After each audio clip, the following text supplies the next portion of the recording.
The early 1900s was a really weird time for the country financially. Today we're plunging into the deep waters of the Titanic. And surprisingly, it had nothing to do with a giant necklace being tossed into the ocean and lost forever. Now grab your life jackets because it's going to get wet. First, let's talk about the Titanic itself. This floating palace was created by Harland and Wolff in Belfast, launched May 31st, 1911. She stretched 882 feet long, weighed over 46,000 tons, boasted 10 decks, including a swimming pool, Turkish baths, and a grand staircase that screamed luxury. Powered by 29 boilers and 3 massive propellers. She could cruise at 24 knots, which was pretty fast for the time. They called her unsinkable. So this is the ship they say is unsinkable. It is unsinkable. God himself could not sink this ship. What? With 16 watertight compartments able to withstand multiple breaches. Spoiler? Now the mastermind behind this, or simply the wallet funding the vessel itself, was none other than J.P. Morgan himself. Born in 1837, John Pierpont Morgan was a titan of industry, banking, and just ego. I mean, this guy controlled U.S. Steel, General Electric, practically half the American economy by the early 1900s. With a big old walrus mustache and an estimated worth of $80 million, which is over $2 billion nowadays, he was the kind of rich that made you wonder if he owned the air that you breathe.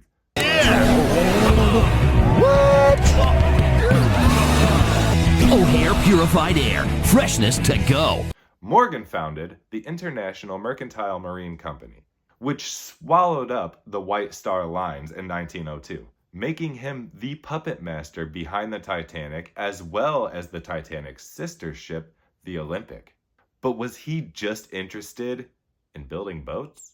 Or did he see an opportunity that nobody else quite saw? After all, this was kind of the time of, my word is my bond. and people are like, That guy must be telling the truth. Now the White Star aimed to completely demolish competitions like Cunard with his Lusitania and the Mauretania. The Olympic, launched in 1910, was nearly identical to the Titanic. Both were part of the Olympic-class liners, designed by Thomas Andrews. Yeah, you remember the guy who really seemed to like this clock for some reason?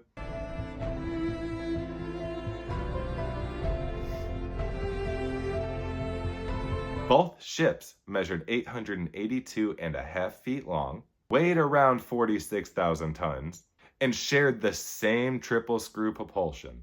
Their interiors? Mirror images. Grand staircases with oak panels, identical first-class suites, even the same B-deck promenade. The only difference is the Olympic had a refit due to a collision with the USS Hawk in 1911, leaving her with a damaged hull. Keep that in mind, damaged hull, because that plays a big part into the conspiracy. And conspiracists believe that this is when the major swap happened. On April 10th, 1912, the Titanic set sail from Southampton, carrying 2,224 passengers and crew. Now, some of these passengers were some big names. You have John Jacob Astor IV, Isidor Straus, and Benjamin Guggenheim. Now, these men were supposedly rivals of Morgan's big dream, and they were in the way of his Federal Reserve battle, which we all know the Federal Reserve has done nothing but help this country. But Morgan himself canceled his trip the last minute, claiming illness, and he stayed back in France. Pretty convenient, right? Well, the way that the story goes, 4 days later, she struck an iceberg at 11:40 p.m., sank by 2:20, taking 1,500 lives with her. I don't know, human error or bad luck? Oh, but the conspiracy is juicier than a galley pie. So here's the theory. The ship that sank was not the Titanic at all, but the Olympic, swapped to scam the insurance. Pretty simple, because remember, My word is my bond. the damage that the Olympic took in 1911 left a pretty nasty scar on the hull, as well as making her nearly unprofitable. All while the Titanic was this shiny new gem. Both ships' names were on removable plaques, so I mean it's pretty easy to swap those out, as well as their lifeboat arrangements. Now, the lifeboats, there were 20 of them. That's set up for just under 1,200 people. But you're carrying over 2,200 people. Make it make sense. Now, some wreck photos show a coal bunker explosion scar matching the repairs on the Olympic. That does not match the Titanic's new, beautiful, pristine build. Now, the Titanic had parts that were labeled 401, and the Olympic had parts that were labeled 400. Now, some people believe that the parts were swapped in some covert dry dock operation in 1912. So enters the Carpathia, a Cunard liner. Yes, the same Cunard that owns the Lusitania and the Mauretania. We'll get into the Lusitania at another time if you don't already know.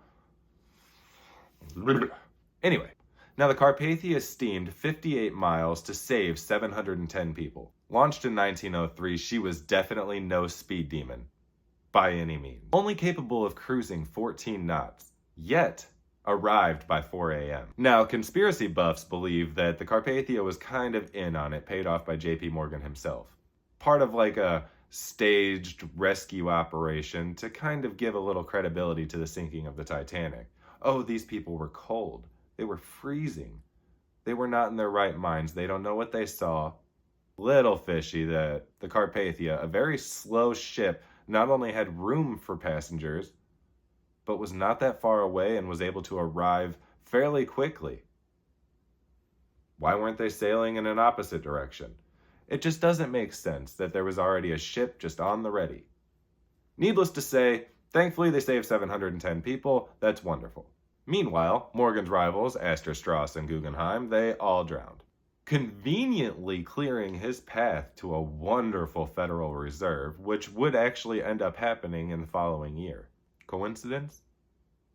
Or a calculated move by a very smart businessman? Now the insurance fraud angle. The Titanic was insured for $5 million, even though it was worth $7.5 million. Meaning that the White Star Line would lose a lot of money if she sank. However, the Olympic had a $12.5 million insurance value after the refit from 1911's collision with the USS Hawk, which would be like over $160 million today. Switching a damaged Olympic for the Titanic, sinking it, claiming the insurance could potentially be a very nice come up for the White Star Line, as well as padding Morgan's pockets a little bit. Some say the wreck's coal damage, as well as some of the mismatched features, like the forward mast's design, prove that it was the Olympic's battered frame and not the Titanic. Now Morgan, with his vast network, could have easily arranged all of this. He certainly had the money to do so. Now, he did die the following year in 1913, taking all of his secrets to the grave. But, of course, his legacy looms large. We still hear about it today. I'm sure many of you have Chase Bank. Have you ever used a dollar? Yeah, that's because this guy. Now, the wreck, discovered in 1985, sits 12,500 feet down. And every time they dive down, it refuels the fire. Some see Olympic scars. Some see Titanic's glory. So picture this. Morgan's just sitting in France sipping some tea as the Olympic goes down with the Titanic's nameplate as he pads his pockets with millions of dollars. While the rest of the world mourns. Is it wild? Absolutely. Is it possible? Sure. Is it proven? No. But it sure is fun to talk about it. And if you know anything about the history of America, it's that you do not touch American boats. We will sink them ourselves. What are your thoughts? Drop them down in the comments below. Till next time, stay psyched.